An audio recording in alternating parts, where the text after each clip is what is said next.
Hello दोस्तों, आपका स्वागत है हमारे चैनल पे। आज हम एक और शेयर का रिव्यू करने वाले हैं जो कि है पॉलीकैब इंडिया लिमिटेड। अगर इस शेयर की बात करें तो आज के दिन इसकी ओपनिंग होती है 9169 पे और दिन का हाई बनाता है 9180 का। आज के दिन लो इसने बनाया है 9076 का। और अगर हम यहाँ पे देखें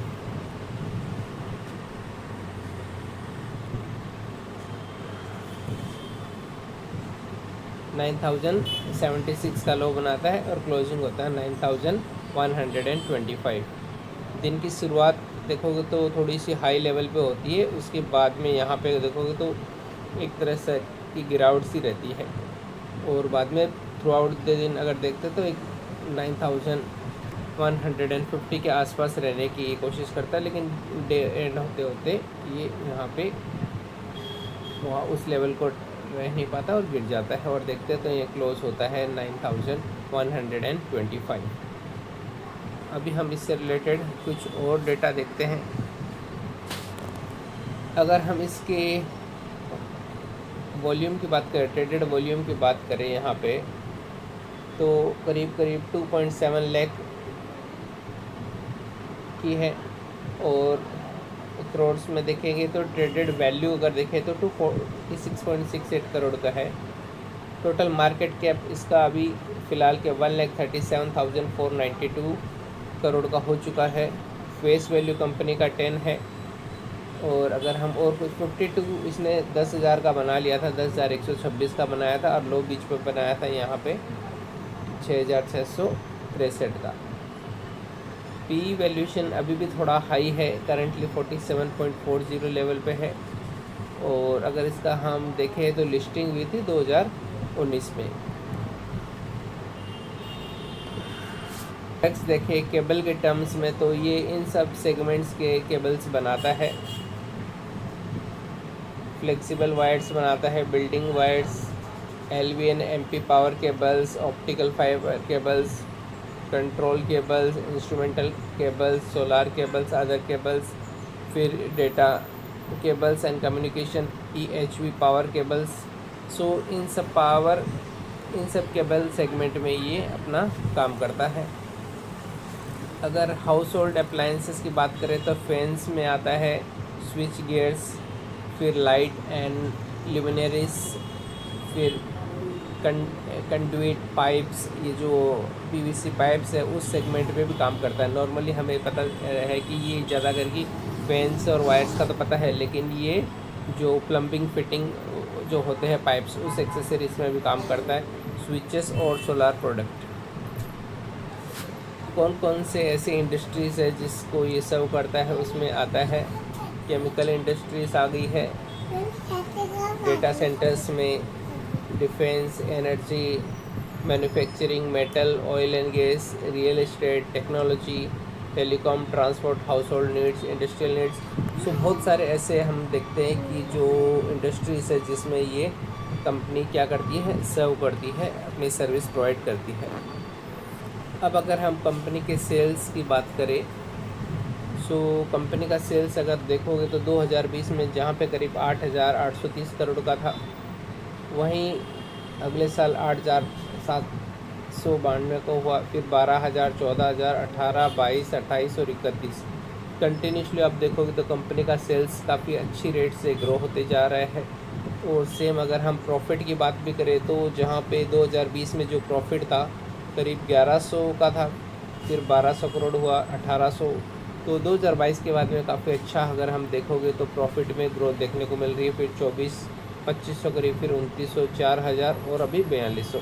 तो कंपनी का प्रॉफिट भी, ऑपरेटिंग प्रॉफिट भी काफ़ी अच्छी रेट से ग्रो हो रहा है।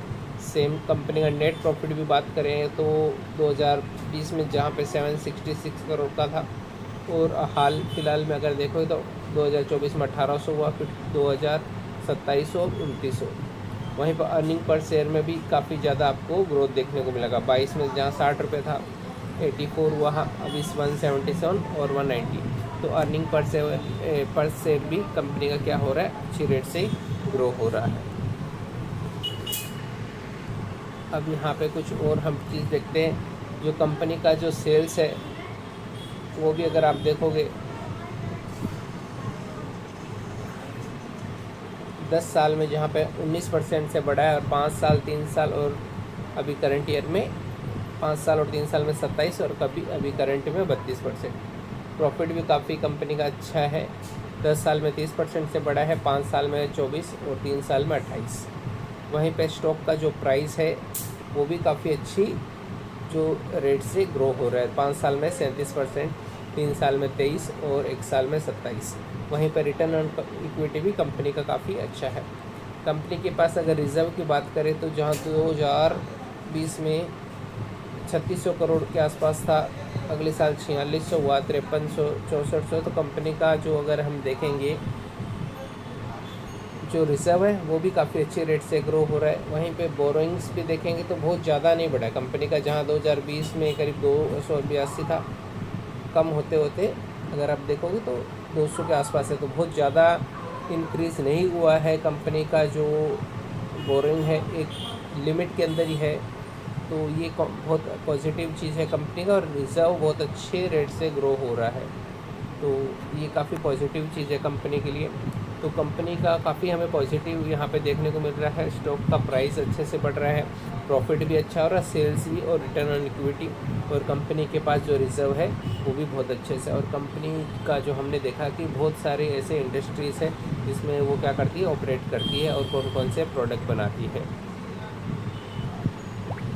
अब अगर हम शेयर होल्डिंग पैटर्न की बात करें तो प्रोमोटर्स के पास अगर देखोगे तो थोड़ी सी उन्होंने हिस्सेदारी कम की है। 2024 में करीब 63% उनके पास था, 25 में भी 63, अभी ये साल उन्होंने करीब 1-1.5% कम कर दिया है। एफआईएस ने यहाँ पे अपनी हिस्सेदारी बढ़ा दी है, 2025 में करीब 11% की हिस्सेदारी थी, वो बढ़ा के अभी सीधा 19% हो गया, तो करीब 1 साल के अंदर काफ़ी ज़्यादा इसमें हिस्सेदारी एफआईएस ने कर ली है। डीआईस ने देखोगे तो करीब पिछले साल जून क्वार्टर तक 11% की थी, उसने घटा के अभी 7.62% इसमें हिस्सेदारी कर ली है। पब्लिक ने भी अपनी हिस्सेदारी इसमें कम की है, पिछले साल करीब 14% के आसपास था, अभी कम 12% के आसपास आ गए हैं। सो एफआईएस ने अपनी हिस्सेदारी यहाँ पे बढ़ाई है, वहीं पे डीआईएस और पब्लिक ने इसमें हिस्सेदारी अपनी कम की है। सो ओवरऑल अगर हम देखें तो कंपनी का जो बैलेंस शीट काफ़ी अच्छा है, पॉजिटिव दिख रहा है, इसमें सेल्स में फिर प्रॉफिट में एक पॉजिटिव आउटलुक है कंपनी का, और कंपनी बहुत सारे सेगमेंट्स में काम कर रही है। सो ये हमारा एनालिसिस है पॉलीकैब के बारे में। आपको ये वीडियो कैसा लगा है ज़रूर बताएं। धन्यवाद।